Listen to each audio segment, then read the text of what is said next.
저는 오늘 하나님을 떠난 자라고 하는 제목의 말씀을 통해서 은혜를 나누려고 합니다. 우리는 지난 주일에 하나님을 아는 지식이 없었던 북이스라엘 백성들의 서글픈 모습을 살펴본 바 있습니다. 하나님께서는 그들을 향해서 이 백성이 지식이 없어서 망하는도다 라고 하시며 한탄하셨습니다. 호세 선지자는 그들을 향해서 우리가 여호와를 알자, 힘써 여호와를 알자라고 절규했습니다. 선민들이라고 하면서도 북이스라엘 백성들은 하나님을 알지 못하는 불쌍한 백성들이었어요.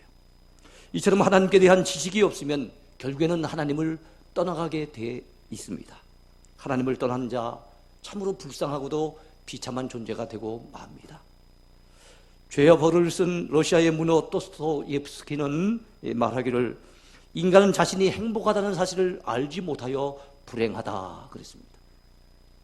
내가 얼마나 행복한데 이 행복하다는 사실을 알지 못할 때 그 사람은 불행해지는 거죠.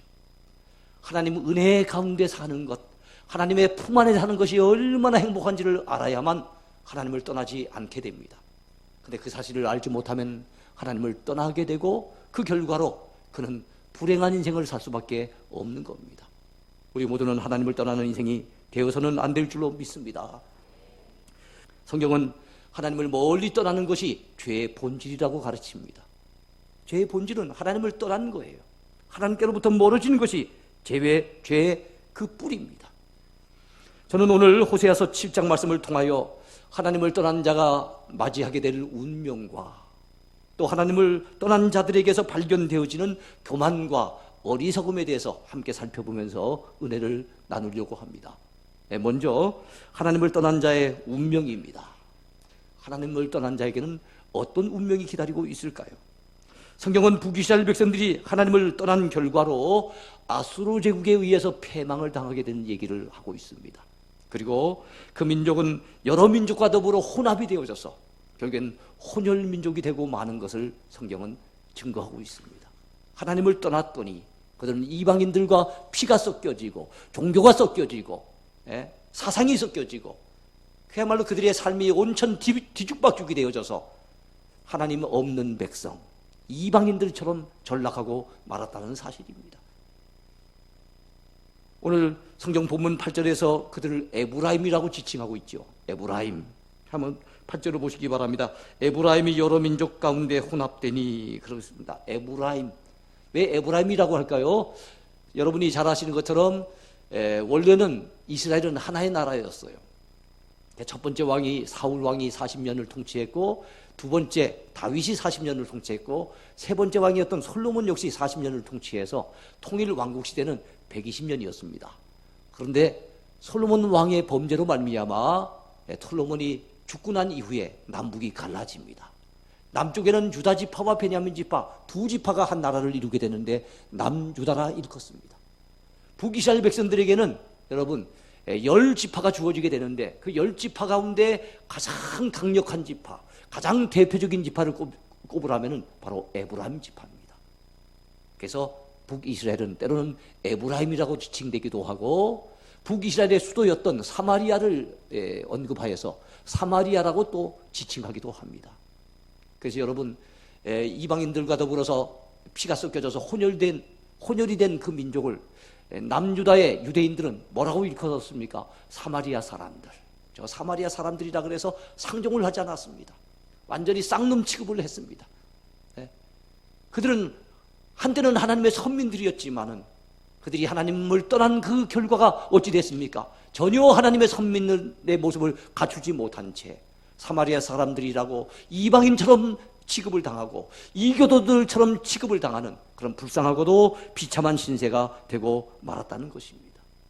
오늘 본문 8절을 보면 에브라임이 여러 민족 가운데 혼합되니 그는 곧 뒤집지 않은 전병이로다 그렇게 말씀을 했습니다. 이 에브라임 사람들, 이 북이스라엘 백성들이 하나님을 떠나갔더니 여러 민족 가운데 혼합이 되는데 어떤 모습을 띠고 있습니까? 뒤집지 않은 전병의 모습을 띠고 있다는 거예요. 뒤집지 않은 전병이 뭡니까? 자, 지금 현재 전병을 굽습니다. 이 과자를 굽는데 한쪽이 너무 타버렸어요.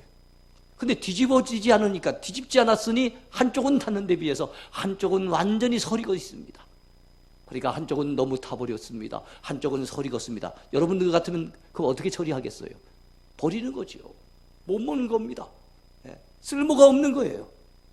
사용할 가치가 사라진 겁니다. 버릴 수밖에 없는 존재가 되고 마는 거예요. 근데 북이스라엘 백성들의 운명이 그렇게 되고 말았다는 거예요. 하나님이 보셨을 때는 버릴 수밖에 없는 존재, 더 이상 쓸모나 가치가 없는 그런 존재로 전락되고 말았다는 사실입니다. 그렇습니다. 북이스라엘 백성들의 상태는 완전히 혼합이 됐어요. 불신자들과 더불어 이방인들과 더불어서 완전히 혼합이 돼서 아까도 말씀드렸던 것처럼 피가 섞이고 종교가 섞이고 사상이 섞이고 삶이 섞이고,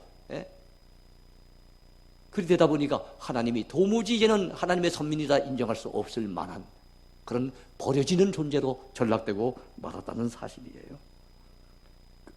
그들은 믿는 것도 아니고 안 믿는 것도 아니었어요. 차지도 않고 덥지도 않았습니다. 어떻게 보면 선민 같은데 어떻게 보면 이교도 같습니다. 죽도밥도 아닌 겁니다. 오늘 우리들의 모습은 어떠합니까? 혹시 우리들의 모습이 그러한 처지는 아닌지 우리가 돌아봐야 되겠습니다. 혹시 그 모습이 세상 사람들을 닮아가지는 않습니까? 혹시 그 가치관이 세상적인 가치관과 혼합되어 있지 않습니까?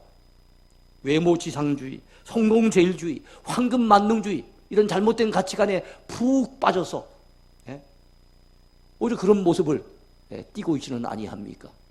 겉으로 보면은 교회 나올 때 보면 믿는 사람 같은데 그들이 평소의 삶을 들여다보면 전혀 믿는 자 같은 모습이 없이 불신자와 똑같은 방식으로 살아가고 있지는 아니합니까? 바로 북이스라엘 백성들의 모습이 그러했다는 거예요. 뒤집지 아니하는 전병 같은 존재, 쓸모없는 존재, 버릴 수밖에 없는 그런 존재가 되고 말았다는 거예요. 이것이 그들의 슬픈 운명이었어요. 사랑하는 성도 여러분, 우리도 하나님께로부터 멀어지면, 우리도 하나님을 떠나버리면 이런 존재가 되고 만다는 것을 기억하시기 바라요. 절대로 하나님께로부터 멀어지면 안 됩니다. 두 번째 제목입니다. 하나님을 떠난 자의 교만입니다. 성경을 통해 배우기도 하고 우리들의 신앙생활 가운데서 느끼기도 하는 중요한 교훈이 하나 있지요.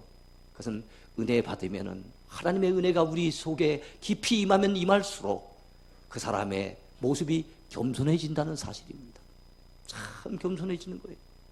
근데 정반대로 하나님의 은혜를 받지 못하고 그 마음이 하나님께로부터 떠나 있는 인생, 그 인생은 어떻게 됩니까? 그 특징이 그 마음이 교만해진다는 겁니다. 교만해져요. 그 마음이 하나님을 떠나 교만해진 사람은 웬만한 고난이 와도 회개할 줄 모릅니다. 마음을 돌이킬 줄 모릅니다. 하나님이 정신을 차리라고 매를 대시지만은 전혀 깨닫지 못하는 거예요. 그래서 여러분, 회개할 줄 모르는 인생, 그것이 바로 교만한 인생인 것을 우리는 알아야 돼요. 우리는 허물이 많은 자들입니다. 연약한 인생들입니다. 실수도 잘하는 자들입니다. 그러니까 달리 말한다면 회개할 제목들이 넘쳐나는 인생들이에요. 근데 우리 자신을 돌아봅시다. 우리는 하나님 앞에 얼마나 우리 죄를 고백하며 내 죄 때문에 마음 아파하며 때로는 내 죄 때문에 가슴을 치며 하나님 앞에 눈물을 쏟아가며 회개하고 있습니까? 그게 없다면 우리도 모르는 사이에 우리가 교만해져 있다는 것을 우리는 알아야 됩니다. 회개할 것이 없는 것 사람처럼 그렇게 우리가 휘젓고 다닌다고 한다면 그야말로 교만한 모습이지요. 그래서는 안 됩니다. 우리 모두는 우리 자신의 나약함을 깨닫고 나 자신의 부족함과 허물됨을 주 앞에 고백하면서 가슴을 치며 회개할 줄 아는 그런 복된 백성이 되어야 될 줄로 믿습니다. 그러나 하나님을 그 마음으로부터 떠난 인생은 참 아무리 하나님께서 고난을 주셔도 도무지 회개할 줄 모르는데 본문 10절에 그와 관련된 말씀이 나타납니다. 이스라엘의 교만은 그 얼굴에 드러났나니 그들이 이 모든 일을 당하여도 그들이 하나님 여호와께로 돌아오지 아니하며 구하지 아니하도다. 여러분, 이스라엘 백성들의 교만이 그 얼굴에 드러났대요. 얼굴 표정만 봐도 벌써 교만이 넘친답니다. 그런데 그들의 모습은 단순히 얼굴에만 나타나는 것이 아니라 회개치 아니하는 그들의 마음 가운데 나타나고 있는 거예요. 이 모든 일을 당했는데도, 이 엄청난 고난을 당했는데도, 하나님 앞에 엄청난 매를 맞고 재앙을 만났는데도 불구하고 그들이 하나님 여호와께로 돌아오지 아니하며 여호와께로 돌아오지 않는다고, 그 마음을 돌이키지 않는다고 하나님은 안타까워하고 계시는 것입니다. 사랑하는 성도 여러분, 우리가 평소에는 잘 깨닫지 못했어도, 평소에는 우리가 어리석어서 참 하나님 앞에 우리의 마음을 돌이키지 못했을지라도, 우리가 고난을 당할 때, 큰 환난을 당할 때는 이때야말로 하나님 앞에 마음을 돌이킬 기회인 줄로 알고 회개해야 될 줄로 믿습니다. 회개할 때 하나님이 불쌍히 여겨주세요. 회개할 때 하나님께서 크신 긍휼을 베풀어 주십니다. 회개할 때 살 길이 열리는 거예요. 우리나라가 지금이야말로 먼저 믿는 우리들부터 회개할 그런 때가 아닙니까? 나라가 이렇게 어려운데도 불구하고 우리가 회개할 줄 모른다면은 하나님의 크신 은혜와 긍휼을 어찌 힘입을 수 있겠습니까? 사랑하는 여러분, 우리 모두 겸손히 하나님 앞에 회개할 줄 아는 그런 저와 여러분이 되어야 될 줄로 믿습니다. 하나님을 떠나 그 마음이 교만해지는 사람의 또 다른 특징이 있습니다. 그것은 기도 없음을 통해서 나타납니다. 하나님을 떠나서 그 마음이 교만해진 사람은요, 아무리 어려움을 만나도 기도가 없어요. 도무지 하나님 앞에 엎드릴 줄 몰라요. 하나님 앞에 성심을 다해서 구하지 아니해요. 그런 말씀이 오늘 본문 10절 맨 끝부분에 보니까 구하지 아니하도다, 그렇게 말씀하고 있고요. 본문 14절 초반부에 봤더니 성심으로 나를 부르지 아니하였으며 라고 말씀하고 있습니다. 하나님은 하나님의 이름을 불러서 성심을 다해서 구하지 않는 백성, 하나님의 이름을 불러 기도하지 않은 백성들을 바라보시면서 교만하다고 말씀하고 계시는 거예요. 그렇습니다. 사노라면 힘든 일, 어려운 일 만납니다. 여러분, 평소에는 기도 잘 못하고 살지라도 어려울 때는 기도해야 되지 않겠습니까? 힘든 일 만났을 때는 엎드려야 되지 않겠습니까? 겸손히 하나님 앞에 무릎을 꿇으며 하나님의 이름을 불러서 구해야 되지 않겠습니까? 성심을 다해 구해야 될 줄로 믿습니다. 근데 그 당시 이스라엘 백성들은 그렇지 않았다는 거예요. 교만한 자들이었다는 거예요. 그런 어려움을 당했는데도 불구하고 하나님 앞에 구하지 아니하고 성심을 다해 하나님 앞에 그 이름을 부르지 않았다는 것입니다. 여러분, 우리 예수님께서는 너희가 이 어린아이와 같이 되지 아니하면은 하나님 나라에 들어갈 수 없다라고 하는 충격적인 말씀을 하신 적이 있었어요. 왜 어린아이와 같이 되지 않으면은 천국에 들어갈 수 없다고 말씀하셨을까요? 어린아이의 특징이 뭡니까? 갓난아기 어린아이는요, 엄마가 없으면은 죽는 줄 알아요. 못 사는 줄 알아요. 그래서 잠깐 놀다가 엄마가 잠깐이라도 눈에 보이지 않으면은 엄마를 부르면서 막 웁니다. 으앙거리면서 막 울음을 토해내는 것을 우리는 볼 수 있습니다. 그래요. 엄마 없으면 울고불고 난리 나는 것이 어린아이예요. 마찬가지로 어린아이와 같은 성도가 어떤 사람입니까? 하나님 없이는 난 못 삽니다. 하나님이 안 도와주시면 난 안 됩니다. 하나님 날 좀 도와주세요. 하나님 나를 좀 붙잡아 주세요. 하나님 나를 좀 불쌍히 여겨주세요. 하나님 앞에 울고불고 매달리면서 정말로 하나님 없이는 못 사는 줄로 알고 하나님 앞에 엎드릴 줄로 아는 그 백성, 바로 그런 순수한 믿음의 사람을 우리 예수님께서는 천국의 소유자라고 선언하고 계시는 거예요. 여러분, 우리 모두 이런 순수한 믿음, 겸손한 믿음을 가져야 될 줄로 믿습니다. 마지막 세 번째입니다. 하나님을 떠난 자의 어리석음입니다. 하나님을 떠나면 사람은 어리석어져요. 하나님을 멀리 떠난 사람의 특징 중에 하나가 그 생각이 너무너무 어리석다는 거예요. 예레미야 8장 9절에 보면은요, 보라, 그들이 여호와의 말을 버렸으니 그들에게 무슨 지혜가 있으랴. 그들이 하나님의 말씀을 버렸는데 그들에게서 무슨 지혜를 구할 수 있겠느냐, 그렇게 말씀했어요. 그렇습니다. 하나님을 멀리 떠난 사람, 하나님의 말씀을 버린 사람은요, 지혜를 찾을 수가 없어요. 왜 그렇습니까? 지혜의 근본은 여호와를 경외하는 데서 나오기 때문에 그렇습니다. 잠언 9장 10절 말씀 우리가 잘 알지 않습니까? 여호와를 경외하는 것이 무엇의 근본이라고요? 지혜의 근본이래요. 그래, 하나님을 떠난 자가 무슨 여호와를 경외하는 자가 되겠습니까?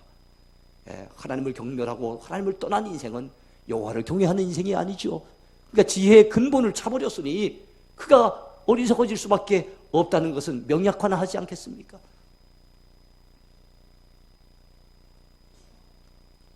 그런데 북이스라엘 백성들은 하나님을 멀리 떠나버렸습니다.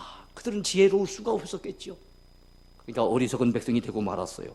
어리석은 백성이 되면은 나타나는 특징 중에 하나가 자기의 안전과 안위, 그리고 자기의 평안과 평화를 누구에서 찾는가 하면은 힘 있는 사람, 강대한 나라, 나를 뭔가 도와줄 수 있을 것 같은 힘 있고 돈 있고 뭐 이런 사람들, 그런 사람들을 의지하는 경향으로 나타나게 됩니다.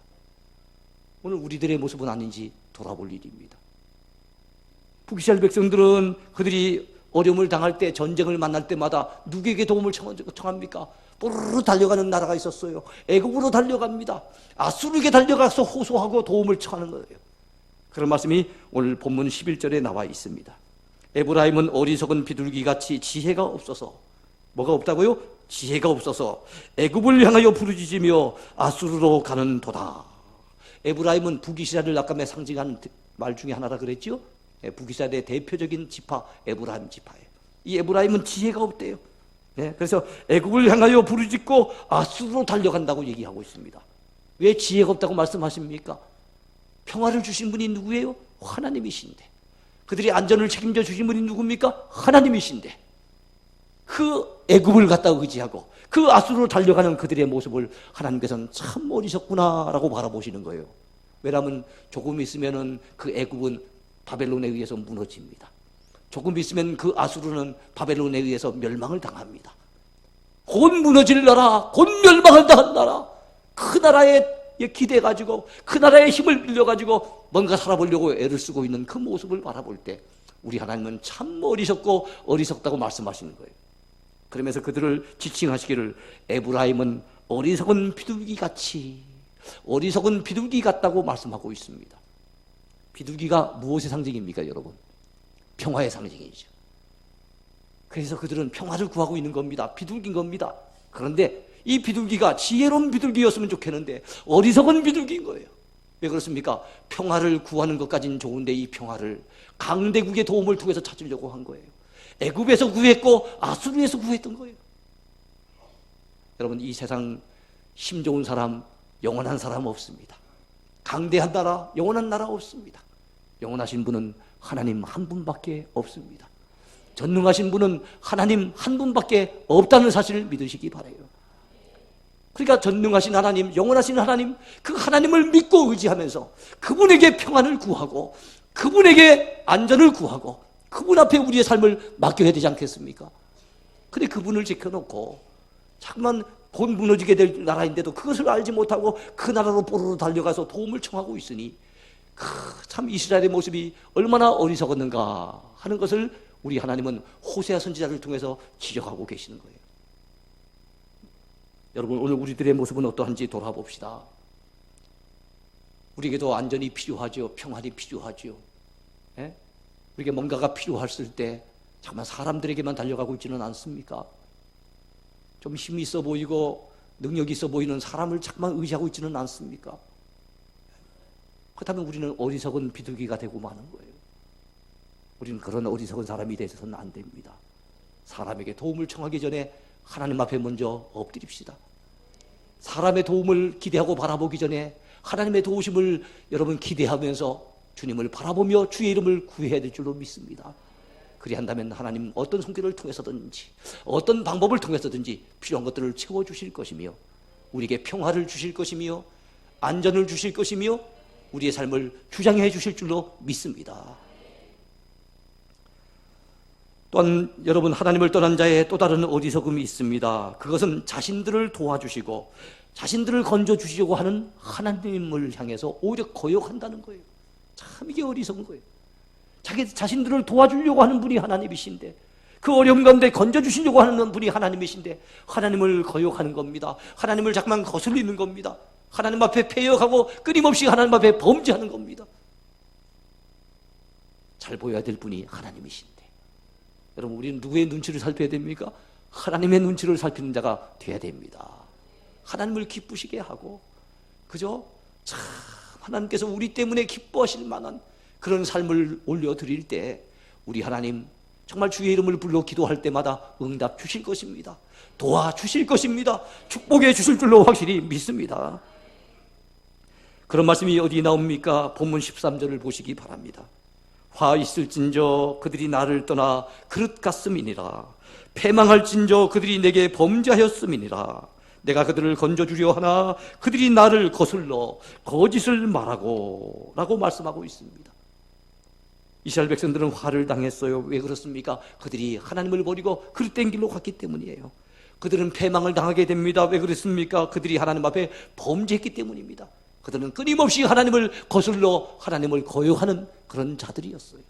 그러니까 어리석은 자들일 수밖에 없죠. 이제 말씀을 맺으려고 합니다. 오늘 우리는 하나님을 떠난 자의 운명과 그들에게서 나타나는 교만과 어리석음을 함께 살펴보았습니다. 호세아 당시의 북이스라엘 백성들의 모습을 통해 오늘 우리들의 모습도 돌아볼 수 있는 기회를 가졌습니다. 하나님을 떠난 자의 운명은 결국 세속화됩니다. 혼합이 되는 거예요. 하나님을 떠난 자는 뒤집지 않은 전병처럼 아무 쓸모 없어서 결국엔 버려지는 존재가 되고 맙니다. 그리고 하나님을 떠난 자는 그 마음이 지극히 교만해져서 고난을 당했는데도 불구하고 그 마음을 하나님께로 돌이킬 줄 모릅니다. 그 큰 어려움을 당했음에도 불구하고 하나님 앞에 무릎 꿇지 아니하고 하나님의 이름을 불러 기도하지 않습니다. 이것이 그들에게 나타나는 교만한 모습이에요. 뿐만 아니라 하나님을 떠난 자는 지극히 어리석게 되어져서 그들의 안위와 그들의 평화를 자꾸 세상에 힘 있는 사람, 세상에 힘이 강대한 나라, 그것을 의지함으로써 해결해 보려고 하는 어리석음을 범합니다. 우리는 지혜로운 인생이 되어야 되겠습니다. 어려움을 만날 때 하나님 앞에 엎드립시다. 납작하게 엎드립시다. 우리의 죄가 발견되거든 하나님 앞에 가슴을 치며 회개하고 주의 이름을 불러 기도하십시다. 주의 도우심을 간구하십시다. 그러면 반드시 살 길이 열리게 될 것입니다. 그런 자가 겸손한 자고 그런 인생이 지혜로운 인생이 아니겠습니까? 혹시 지난날 하나님께로부터 마음이 멀어졌던 일이 있었습니까?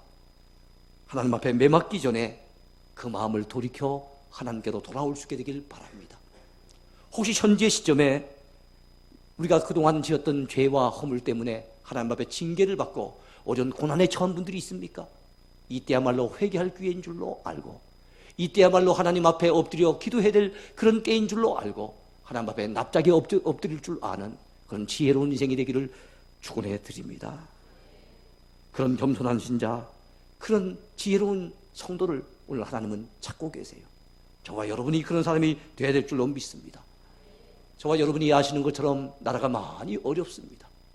나라가 어려워지면 가정도 어려워지고 우리의 삶도 피폐해질 수밖에 없어요. 우리 자신을 위해서라도 이 나라를 위해서 기도해야 때인 줄로 믿습니다. 우리 자신의 허물과 죄악이 있다면 주 앞에 쏟아내놓고 회개해야 될 때인 줄로 믿습니다. 하나님은 회개하는 자를 기뻐하시며 기도하는 자의 그 기도에 귀를 기울여 주실 것입니다. 우리 온 교우들이 하나님을 찾고 하나님을 구하고 하나님 앞에 엎드려서 정말 오늘의 이 난국을 잘 극복해 나가는 그런 지혜로운 성도가 다 되어야 될 줄로 믿습니다.